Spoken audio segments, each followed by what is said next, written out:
Yes, welcome. Let's see the use of what you call levels and view sheets. How do you use levels and view sheets in Mastercam, and how do you load it or activate it to be used? So this is Mastercam. Let me change the units. You can change the units from file and configurations here. That is millimeters. I want to use millimeters. That's how to change the units. The next, you can come to view under the menu bar. You have groups, you have levels. Once you activate these levels and show axis, you add down here where above the status bar, you'll see tool paths, solids, planes, levels, and recent functions. So in case you activate, you click on it, which means you have deactivated, it is not seen here. But if you want to activate it, you click on it, then it comes on these levels. Also, when you want to show the axis, you click on this axis show, or you click again to show the axis at the axis of Mastercam. And then another command is view sheets.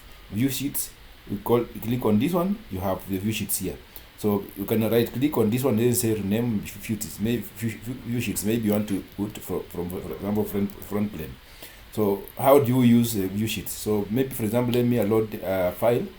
Let me open a simple file. I want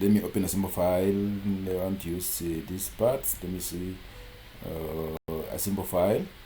I want to use SolidWorks file. Let me check the folder. I want to open a simple file from the computer. Let's say for example, this. Let me browse from this. Then I want to change the file to. I want to use SolidWorks. Let me use SolidWorks file. Then I can see which file to open for turning, just to demonstrate how to use view sheets. For example, let me use this one, yes, or this one. I can open this, or let me use this. Open. Say don't save, and then once you open this one, right click, then say isometric. For example, I want this to be front, so I right click here, say let's say this isometric. I can say isometric. That's the view sheets. I can click here, add another view sheets here. Click this plus, then right click to rename. Right click on this to rename. For example, this view sheets, I can say this is front. Sorry. Name this one. I can say this is front. That's how the use of view sheets. And then I can right click here, and then I say front plane. You see this. Then the last one, I want to add it to be the top plane. So this is top plane. This top plane. So this view sheets, I want to make it top plane. So I right click here to make it top plane. But I cannot make it top plane until I do what we call. I have to put. Let me use dynamic rotation. I have to put what we call the coordinate system. So what is the coordinate system for this? So how do we put it? I want to align it.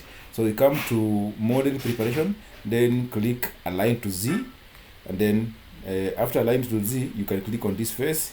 You see the origin comes at the far end here, and then say this is a new. You can rename it as the new. Let's say the new workpiece coordinate system. Then click OK. Once you click OK, I can now on this one under the view sheet, I can click on top. You see this is top. I can also fit.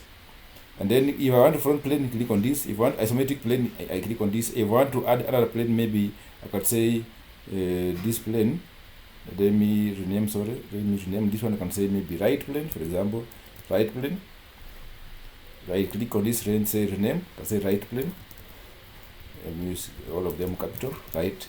So I can click on this one and then change this to be right plane. For example, right plane. You see, so this one this is the purpose of using view sheets. You can use view sheets on Mastercam like this. That is the purpose of using view sheets. It can help you to know the different views of your or view palettes of your design. If you are, for example, you're doing training and you want to maneuver around to see how these are seen, so you can use those view sheets. But now, that's how the view sheets. You just go to view, then ensure that you click on off. That is the purpose of view sheets. Then another purpose is what you call the levels. Recently, when we open our file, it's level 1. I want to get a new level 2, and then I can say maybe this is a turn profile, for example, turn profile. So I click enter and then come to wireframe, click on turn profile. That is the geometry where you're going to cut. Click on this one, then click end selection, then do full profile. You see these are profile, the view. So this is the 3D file, and then the profile you have. You can get the upper profile, the lower profile, or the full profile. I want to get the full profile, then you click OK. When you right click and then say isometric on this, you see this blue line. So this is the turn profile. It scans and then it gives you a contour that goes through the design of it, or how the shape looks like. So this one is where now the tools will be following when cutting. And because we have made our new origin here, if you go to planes here, you will see the plane we created, which was new workpiece code system. It is seen here as the current workpiece code system using the as the tool path. So these are the tool path now, the new tool path. So that is how to create a new level.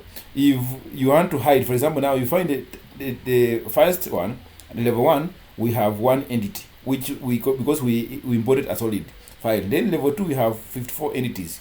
When it is scanning, give you a profile, it has 54 entities. So if it is half of it, could have given you 27 entities. If I want to create a new another profile, let's say 3, then I say maybe setup, enter, and then I come to maybe, for example, machine. I can say maybe let, for example, default let. This one now will help me